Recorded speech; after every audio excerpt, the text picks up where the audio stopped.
BTV 동진의 파이키아 이홍련입니다. 안녕하세요, 이동진입니다. 세계에서 가장 유명한 시상식이죠. 제95회 아카데미가 현지 시간 기준으로 3월 12일에 열립니다.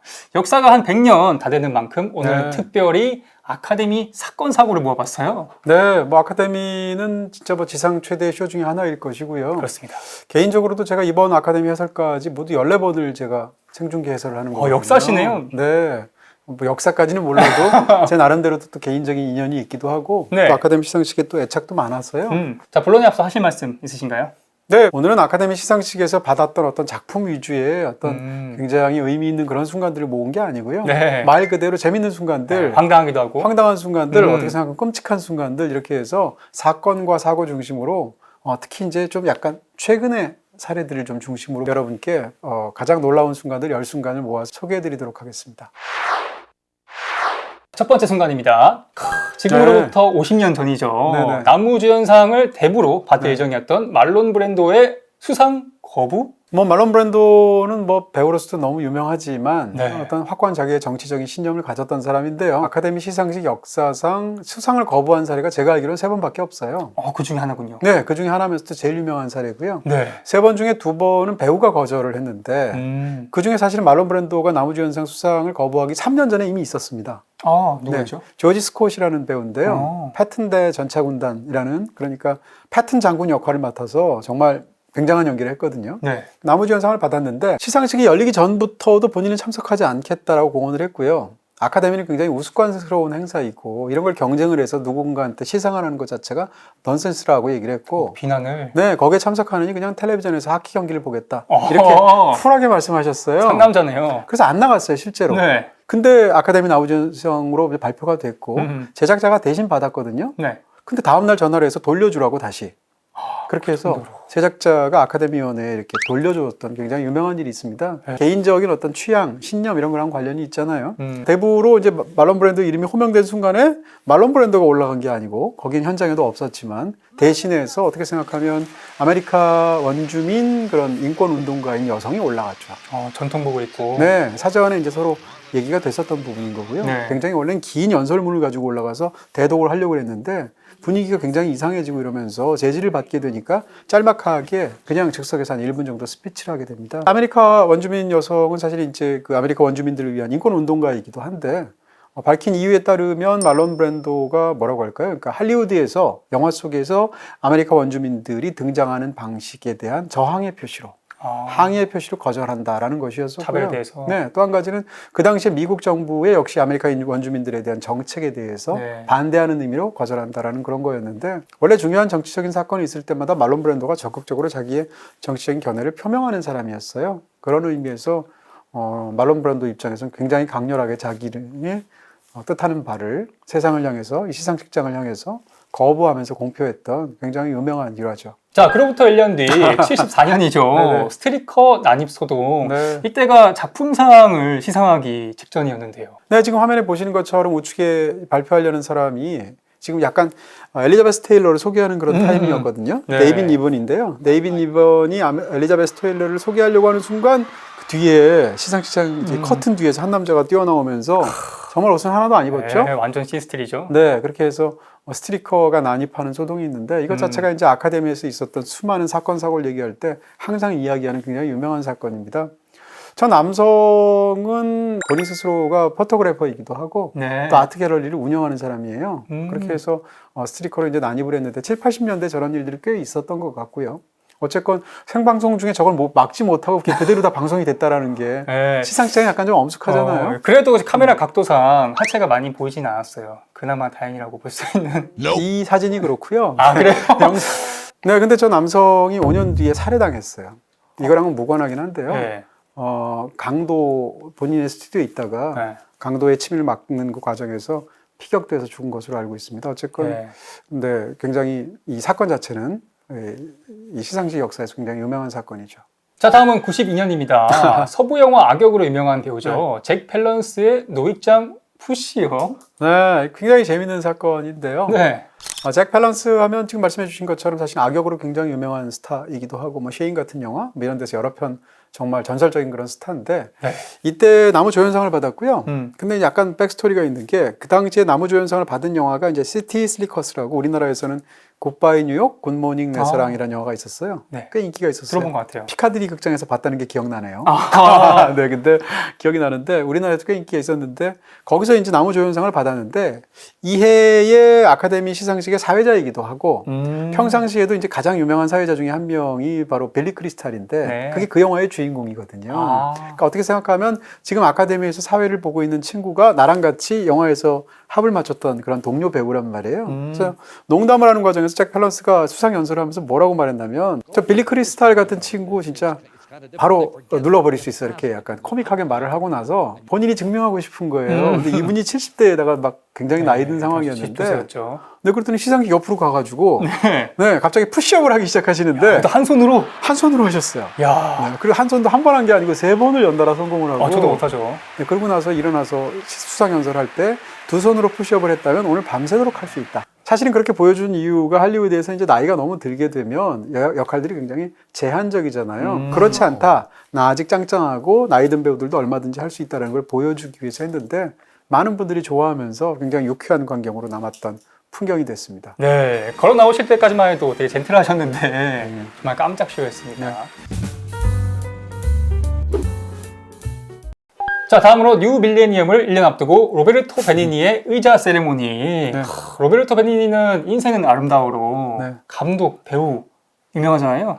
네, 이 영화로 나무주연상을 받았을 때 바로 저 의자 세레모니가 펼쳐졌는데 기억에 생생합니다. 네. 24년 전의 어떤 이야기이기도 할 텐데 시상식장에서 이제 나무주연상으로 호명이 됐는데 로베르토 베니니 자체가 워낙 그 뛰어난 코미디언이기도 하잖아요. 이 사람이 이제 보통 이제 그런 호명이 되는 순간에 아카데미에서는 사전에 안 알려주거든요. 모른단 말이에요. 그렇죠. 네, 그 상황에서 너무 기쁠 거 아니에요. 근데 기쁨을 표현하는데 단상으로 거론하지 않고 의자 위로 올라갔어요. 의자 위에 막 이렇게 타넘어가면서 자기의 기쁨을 마음껏 발산했는데 이게 이 배우랑 너무 잘 어울리는 거예요. 전혀 무례해 보지 않았어요. 그럼요. 네. 모든 사람이 좋아했고요. 그리고 나서 환호할 때 떨어질까봐 옆에서 사람들이 막 다리 막 잡아주고 막 이랬단 말이에요. 네. 그리고 나서 내려서 시상 그 연단에 올라가는데도 계단 올라가야 되는데 이렇게 안 올라가고 이렇게 올라가요. 귀엽네요. 네, 깡충깡충거리면서. 근데 그게 또 로베르토 베니니의 트레이드마크 같은 거거든요. 인생은 아름다워 보시게 되면 네. 영화에서 연설하기 직전에 영화 속에서도 이 뭐라고 할까요? 단상 같은 데 위에다가 깡충하고 두 발로 올라가는 장면이 있어요. 학교에서. 그걸 재현한 거거든요. 네. 그런 측면에서 보면 영화하고도 잘 맞고 배우가 그걸 또 너무나 즐겁게 자기 것을 만끽하는 순간이 되기도 하고 해서 의자 세레모니가 만일을 즐겁게 만들었던 그런 코믹한 순간으로 남았습니다. 네, 너무 재밌는 장면인데 영화가 감동적이어서 그런지 또 감동적으로 보이기도 하더라고요. 그렇게 볼 수도 있겠네요. 자, 2000년입니다. 오스카 트로피 도난 사건. 네. 오스카는 수상 상금도 없는데 네. 트로피도 없으면. 글쎄 말이에요. 네. 네, 트로피 지금 여기도 이제 약간 모조품이 있고 봉준호 감독님이 사인한 걸로 제가 이제 갖고 있는 건데요. 오스카 트로피는 그 자체로 제작비는 얼마 안 되죠. 50만 원 정도. 순금도 아니고 네. 그런 어떤 부분이 있지만 그 영예는 엄청난 거고요. 음. 근데 그 당시에 이제 오스카를 수여하기 위해서 2000년도에 필요한 모든 트로피, 예를 들면 작품상을 받으면 여러 명한테 줘야 되니까 네. 이런 걸 포함해서 쉬운 5개를 준비했다는 거죠. 근데 그 제작 공장이 시카고에 있었대요. 그 시카고에서 이제 트로피를 다 만들면 LA까지 수송하겠죠. 경찰의 수사에 따르면 수송업체 직원이 이걸 훔친 거예요. 트로피를. 네. 너무 강심장이죠. 근데 몇 개를 훔쳤죠? 55개를 훔쳤어요. 싹? 네. 근데 훔쳤는데 훔치고 나서 뭐라고 할까요? 그게 8일 전이에요. 오스카 시상식이 열리기 전에. 네. 근데 2000년도에 사건 사고가 굉장히 많았거든요. 또 기사 쓴 기억까지 나는데 투표용지 분실 사건도 있었어요. 네. 발송을 해야 되는 투표용지가 이 보내는 과정에서 4,000장이 분실이 돼가지고 굉장히 큰 문제가 되기도 했거든요. 이런 식으로 사건 사고가 많았는데 어쨌건 8일 전에 완전히 발칵 뒤집혔는데 며칠 뒤에 코리아타운 슈퍼마켓에서 쓰레기통에서 55개 중에서 52개가 발견됐어요. 너무 무서웠나 보다, 화제가 돼서. 그럴 수도 있어요. 아니면 순금인 줄 알았는데. 그거는 다 알려졌었겠죠. 더군다나 네. 이 우송하는 직원 중에 한 명이 빼돌린 것으로 나중에 알려졌으니까. 네. 근데 그걸 누가 발견했냐면 쓰레기통을 뒤져서 그중에서 쓸 것을 찾아가는 약간 그런 일을 하는 사람, 그런 사람이 개인적으로 쓰레기통을 뒤지다가 오스카 트로피를 발견한 거죠. 네. 그래서 신고를 했고요. 상금으로 $50,000를 받았어요. 그리고 이제 그 발견한 사람이 그해 오스카 시상식에 초대가 됐어요. 근데 이 사람이 뭐라고 그랬냐면 자기가 최고의 팬이 덴젤 워싱턴하고 빌리 크리스탈 만나는 거다라고 했는데 시상식에서 만났죠. 이럴 정도로 쓰레기통에서 트로피를 주어서 명사가 되기도 했던 그런 사례였었고요. 그로부터 14년이 또 지났습니다. 할리우드 스타 단체 셀카. 네. 이건 또 뭐죠? 2014년 시상식이 이례적으로 재밌었습니다. 굉장히 진행을 잘했고요. 저 해에 이제 후원사이기도 하고 삼성 갤럭시 노트 3로 찍은 건데 네. 시상식에서는 다양한 어떤 무슨 재밌는 사람들의 눈을 끌만한 퍼포먼스가 있어야 되잖아요. 그 중에 하나였는데 즉석에서 그의 사회를 맡았던 앨런 드제너러스가 지금 맨 앞에 있죠. 앨런 드제너러스가 나가서 셀카를 찍자라고 이제 사람들을 주동해서 그 앞에 있는 대스타들을 위주로 네. 해서 즉석에서 셀카를 촬영한 거예요. 서로 찍히려고 하네요, 대스타들이. 즉석에서 막 이렇게 몰려와서 찍어서 지금 뭐 당대 스타들이 다 있잖아요. 되게 브래드 피트도 천진난만해요. 있고 네. 메릴 스트립도 있고 지금 제니퍼 로렌스도 있고 셔터를 누가 눌렀는가 했는데 맨 앞에 있는 브래들리 쿠퍼가 눌렀습니다. 그럼 나중에 이제 별별 이야기들이 다 있었는데 저렇게 단체 셀카를 찍게 되면 저작권이 누구한테 있느냐? 네. 그 핸드폰 주인한테 있지 않았을까? 핸드폰은 앨런 드제너러스 거거든요. 네. 근데 이 저작권법에 따르면 브래들리 쿠퍼한테 있습니다. 아, 찍은 사람이. 셔터를 누른 사람한테 있고요. 아. 근데 어찌됐건 당시에 저 셀카 자체가 200만 회 이상 리트윗되기도 하고 네. 이런 식으로 굉장히 큰 화제를 모았어요. 그래서 유쾌한 순간으로 역시 기록이 되고요. 2014년도에 앨런 드제너러스가 사회를 보았을 때 피자 배달도 했어요. 피자 시켜 먹고 그리고 브래드 피트가 막 피자 서빙하고 막 이랬었단 말이에요. 네. 그래서 유쾌했었고요.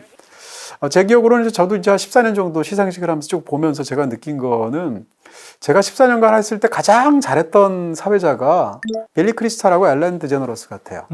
물론 서로 별개로 했었지만 두 사람 했을 때가 제일 훌륭했고요. 빌리 크리스탈은 많이 했고 앨런 드제너러스는 2번 했죠. 네, 많이 하진 않았는데요. 반면에 제 개인적으로 가장 안 좋았던 시상식 사회자는 제임스 프랭코하고 앤 해서웨이가 같이 했던 애가 있어요. 아, 막 설마 어쩔 줄 몰라 하고. 네, 그때 굉장히 이상했거든요. 네. 2014년도에 앨런 드제너러스가 사회를 또 워낙 잘 보기도 했다. 이렇게 말할 수 있겠습니다. 이렇게 피자도 먹고 셀카 찍은 거를 리트윗도 하고 이러면은 시청자들도 뭔가 내적 친밀감을 많이 느꼈을 것 같아요. 네, 그런 면에서 제대로 스킨십을 이용한 아주 재밌는 그런 퍼포먼스였던 것 같습니다. 생방을 주방에서, 생방을 안방에서, 생방을 내 방에서, BTV 에어에서. 자, 여기서부터는 다들 익숙하시죠? 정말 초유의 네. 사태가 일어났습니다. 작품상 발표 번복. 네. 17년도였죠. 그 아카데미 시상식 역사상 최악의 사건 하면 이게 1위 같아요. 아, 1위. 네, 왜냐하면 이건 단순한 문제가 아니라 공신력하고도 관련이 되어 네. 있고 이 중요한 사건에서 가장 중요한 하필이면. 작품상을 네. 네, 잘못 발표했다는 거니까요. 제가 뭐 자세히 설명드릴 거 없이 많은 분들이 다 기억에 생생하실 텐데 근데 이 돌이켜 생각하면 이게 네. 한번 일이 잘못되려고 하면 모든 것이 착착착 거기에 따라서 맞춰가는 느낌이 있어요. 왜냐하면 이 해에는 실제로 아카데미를 라라랜드가 완전히 휩쓸 것처럼 보였어요. 14개 부문 후보에 올랐거든요. 네. 근데 14개 부문 후보 오른 건 역사상 최고예요. 가장 많은 후보에 오른 거예요. 아, 그래요? 네. 시상식을 물론 수상 자체는 그렇게 많이 못했지만. 6관왕했죠. 근데 작품상 바로 직전에가 감독상이잖아요. 네. 감독상을 누가 받았는가? 데이미언 셔젤이 받았단 아, 말이에요. 빌드업이 됐네요. 그 바로 직전에 또 뭐해요? 여우주연상 시상하잖아요. 엠마 스톤이 받았죠. 엠마 스톤이 받았단 네. 말이에요. 그러니까 분위기도 14개 부문에다가 착착착착 가장 중요한 상을 라라랜드가 받아가고 마지막으로 라라랜드가 발표가 되니까 다 그럴듯하잖아요. 그랬는데 알고 봤더니 행사 요원이 봉투를 잘못 전달했죠. 그러니까 이미 시상이 끝난 에마 스톤 그리고 라라랜드 이름이 적혀있는 여우주연상 봉투를 잘못 갖다 준 거죠. 왜냐하면 이제 모든 시상식에는 봉투를 예비로 하나를 더 만든다고 해요. 그게 전달된 것 같은데 그런 과정에서 작품상을 발표를 해야 되는데 워런 비티, 페이 더너웨이 나와가지고 발표를 하는데 워런 비티가 나중에 한 얘기에 따르면 봉투를 딱 펼쳤대요. 근데 이분이 딱 펼쳐서 보는데 거기 에마 스톤이 있고 라라랜드가 써 있었대요. 이상하잖아요. 작품상을 발표했는데 네. 펼치고 나서 워런 비티가 당황한 게 다 보입니다. 근데 그 순간 어떻게 해야 되는데 이게 잘못 전달됐을 거라고 생각 못 하잖아요. 근데 옆에서 이렇게 일급 보면서 어떻게든 해야 되니까 페이 더너웨이가 라라랜드라고 호명을 하게 되고 라라랜드 팀이야 뭐 너무 자연스럽기도 하고 너무 기분 좋잖아요. 그래서 올라와서 무려 이게 뭐라고 할까요? 작품상은 연설을 여러 사람이 돌아가면서 하잖아요. 제작 파트니까. 제작사한테 수여한 여러 사인도 명이니까. 하고, 네. 그래서 세 번째 사람까지 연설을 하고 있는데 갑자기 사회를 맡고 있는 지미 키멜이 와서 잘못 전달됐다라고 말을 하게 되고 문라이트라고 정정하게 되는데 네. 이게 무슨 깜짝쇼 같잖아요. 아우, 제가 다 화끈하네요. 그렇죠. 거기서 보면 데이미언 셔젤조차도 갑자기 나와서 이거 잘못이 아니고 장난이 아니고 실제로 잘못 전달됐다라고 본인이 굉장히 어떻게 보면 약간 화난 것 같은 표정으로 말하는 순간까지 찍혔죠. 그렇게 해서 작품상이 발표가 번복되었던 희대의 사건이 2017년에 있었습니다. 네, 이번엔 수상 연설입니다. 더 페이버릿 여왕의 여자로 여우주연상을 받았던 올리비아 콜먼의 수상 소감. 역대 아카데미 시상식에서 이제 수상 연설을 하는 것은 개인으로서 정말 일생일대 영광이잖아요. 연설을 하는 것으로서 이제 멋진 연설 장면이 회자되는 것이 굉장히 많습니다. 근데 사실 어떤 배우들, 어떤 또 수상자들의 연설은 사실 남이 써주는 경우도 있거든요. 아, 대피를. 네, 왜 전문 작가들이 써주는 경우들이 아. 있어요. 그래서 이제 어떤 연설은 너무너무 훌륭한 것처럼 보이기도 하고 아. 실제로 훌륭하죠. 네. 근데 본인이 직접 말하는 경우도 물론 있고요. 네. 그런 것들이 이제 혼재되어 있을 텐데. 근데 어쨌건 역대 최고의 수상 연설이 뭐냐라고 하면 사람마다 의견이 다른데요. 어떤 사람은 이제 할리베리가 말하는 순간을 가장 감동적인 연설이다 이렇게 말하기도 하고, 또 어떤 사람은 매튜 맥커너이가 했을 때 정말 완벽했다 이렇게 얘기하기도 해요. 근데 이 취향 문제인데요. 저는 수상 연설 중에 제가 본 최고의 수상 연설은 올리비아 콜만의 2019년 더 페이버릿 때입니다. 어떤 점에서 좋았죠? 아, 뭐라고 할까요? 너무 인간적이고요. 보고 나면 행복해요. 네. 저는 저 영상을 10번 이상 봤거든요. 뭐라고 그럴까? 좀 약간 마음이 혹시 우울하신 분, 삶의 의욕이 떨어지신 분 있으면 한번 저 연설 한번 찾아보시라 권해드리고 싶고요.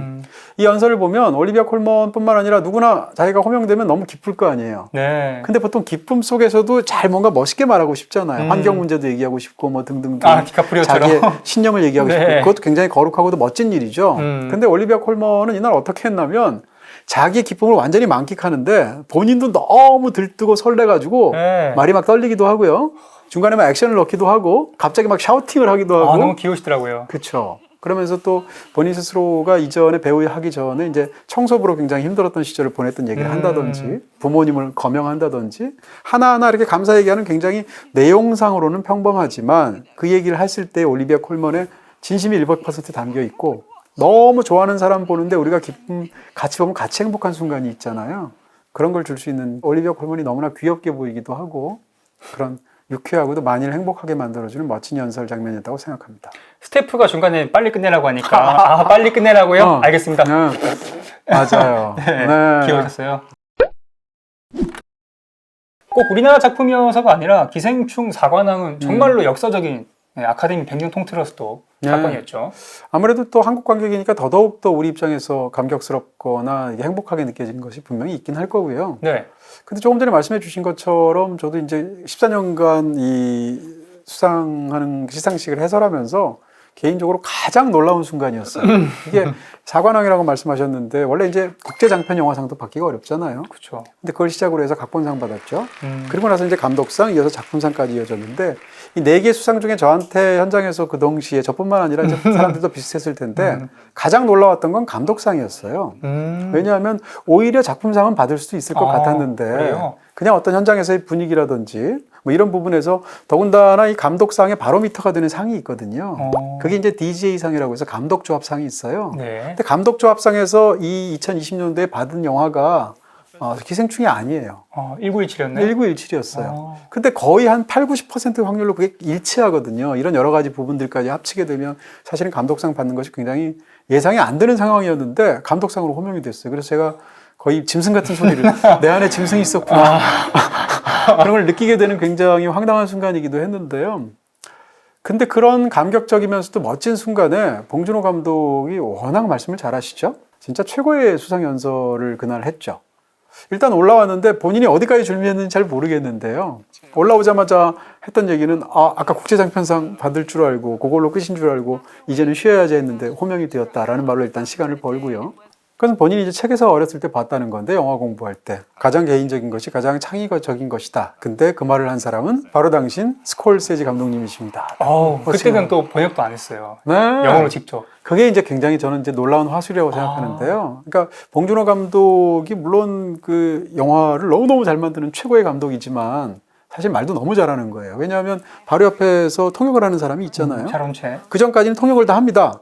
그러다가 이 발언은 이라고 한국말까지 하고 나서 바로 영어로 얘기를 하죠. That quote from Martin Scorsese라고 말을 한 것 같은데요. 그렇게 하니까 뭐라고 할까요? 이 말 자체가 이렇게 딱딱딱딱 가다가 쭉 들어가는 맛이 있잖아요. 그러니까 그런 어떤 말에 대한 타이밍이라고 그럴까? 그래서 영화의 리듬감이 그렇게 뛰어나구나 싶기도 하고. 연출인가요? 네, 그런 것들은 어떻게 생각하면 미리 생각했을 수도 있겠지만 봉준호 감독이 어떤 기가 막힌 그 언변을 보여주는 것이고 무엇보다도 언변보다도 너무 감동적이잖아요. 한국에서 온 감독이 미국에 있는 마틴 스콜세지라는 대감독을 호명하면서 네, 다음 세대의 거장이 전 세대의 거장의 경의를 바치는 그리고 또 표현도 봉준호 감독의 화술이 굉장히 뛰어난 점이 유머러스하다는 건데 나머지 그 물먹은 감독들한테 미안하잖아요. 그들도 다 훌륭하잖아요. 그들에게도 이제 영광을 이렇게 공유를 해야 되는데 텍사스 전기톱 학살 사건이라는 유명한 또 공포 영화가 있죠. 그 전기톱이 있으면 지금 5토막을 내서 나눠주고 싶다는 말을 한다거나 또는 개인적인 친분이 있는 쿠엔틴 타란티노 감독을 호명하면서 직접 I love you라고 말을 하잖아요. 그러니까 기본적으로 봉준호 감독은 사랑을 받는 법을 아는 것 같아요. 사람한테도 그렇고 영화를 통해서도 그렇고. 자, 이 일로 오스카에서 위기 대응팀을 올해부터 꾸린다고 합니다. 윌 스미스의 폭행 사건이죠. 네, 기억에 선하네요. 지난 1년간 윌 스미스는 정말 최악의 1년을 보내지 않았을까 생각이 들기도 하네요. 네. 자기의 커리어에서 최상의 순간을 최악으로 만들었다는 측면에서도 참 어리석은 행동이었다는 생각이 들기도 하는데요. 킹 리처드로 이제 나무주연상을 받게 되는 거지 않습니까? 근데 이제 크리스 락이 무대에 올라왔는데 사실 크리스 락도 어떻게 보면 이렇게 굉장히 멋지게 한 것만은 아니에요. 그렇죠. 일단 농담을 하긴 했는데 아카데미 사회자도 원고가 있잖아요. 근데 원고에는 없는 말이었다고 하고요. 즉석에서 했던 농담이라고 하고요. 그 농담에 따르면 이제 같이 윌 스미스랑 함께 있는 그 자체로도 유명한 배우죠. 제이다 핑켓 스미스가 이제 뭐라고 할까요? 이제 질병 때문에 탈모 증세가 있어서 머리를 빡빡 깎았는데 딸과 함께 그런 상황 속에서 그 빡빡 깎은 머리를 가지고 약간 농담을 한 거죠. G.I. 제인이라는 영화에서 보면 데미 무어가 이제 G.I.로 나오면서 머리를 이제 삭발한 장면이 나오잖아요. 네, 네이비실. 네, 그래서 그걸 가져와서 G.I. 제인 2 너무 기다려지네요. 이렇게 농담을 하게 되니까 갑자기 이제 분위기 싸늘해지게 됐는데, 근데 이제 뭐 실패한 농담이고 그것 자체가 좀 별로 좋은 농담은 아니지만. 그렇다고 해서 사람을 때릴 수 있는 건 아니잖아요. 정당화될 수 없죠. 더군다나 이게 시상식장이잖아요. 그러니까요. 근데 아무도 예상하지 못했던 순간이 벌어지게 되는데 윌 스미스가 올라가서 따귀를 때리게 되죠. 저는 현장에서 이걸 보면서 퍼포먼스인 줄 알았어요. 처음에는. 왜냐하면 상상할 수가 없는 일이기 때문에 굉장히 독특한 퍼포먼스를 하네? 이렇게 생각을 했는데 이게 사실이었던 거고요. 자리로 돌아왔을 때 분이 안 풀리니까 2번이나 상소리를 섞어서 네 더러운 입에 내 아내 이름을 올리지 마라 라고 2번이나 크게 외치게 되죠. 이 사건 자체는 뭐 어떻게 생각하면 아카데미 100년 역사상 가장 충격적인 사건? 이거 아닐까 싶어요. 제 생각에. 그래서 평론가님도 상당히 멘붕 상태에 빠져 계셨잖아요. 한 몇 분 정도 표정이. 아니, 일단 파악이 안 되더라고요. 이게 도대체 무슨 일인가 싶잖아요. 현장에서 더군다나 이런 것들이 제대로 중계가 되는 상황이 아니니까. 그런 측면에서 놀라웠고요. 징계를 받아서 향후 10년 동안 윌 스미스가 지금 시상식장에 못 오게 돼 있잖아요. 맞습니다. 네, 금지가 되어 있고 향후에도 나무주연상 후보나 나무조연상 후보에 오를 수는 있어요. 수상할 수도 있어요. 그렇지만 수상한다 할지라도 시상식장에는 못 오는 그런 중징계를 받은 셈이고요. 나무주연상 박탈 얘기까지 있었는데 박탈이 되진 않았죠. 어쨌건 윌 스미스가 굉장히 경솔하게 행동을 했던 그런 사건으로 지금 남아 있습니다. 네, 코다의 작품상 이슈를 그냥 묻어버렸죠. 네, 오늘도 어김없이 영화 추천 타임이 있죠. 네, 윌 스미스가 뛰어난 연기를 보여준 잘 만든 스포츠 영화죠. 킹 리처드 소개해드리겠습니다. 네, 킹 리차드는 BTV에서 보실 수 있고요. 모바일 BTV에서도 보실 수 있습니다. 작년 비욘세에 이어서 올해는 리한나가 또 오스카 공연을 한다고 합니다. 또 평론가님의 생중계도 있기 때문에. 리한나는 슈퍼볼에도 나왔는데 오스카까지 나오네요. 네, 또 리프트 미업이라고 블랙팬서 와칸다 포에버 OST죠. 그리고 평론가님의 생중계도 있으니까요. 아카데미 많은 시청 부탁드리겠습니다. 다음 시간에 뵙겠습니다. 바이야.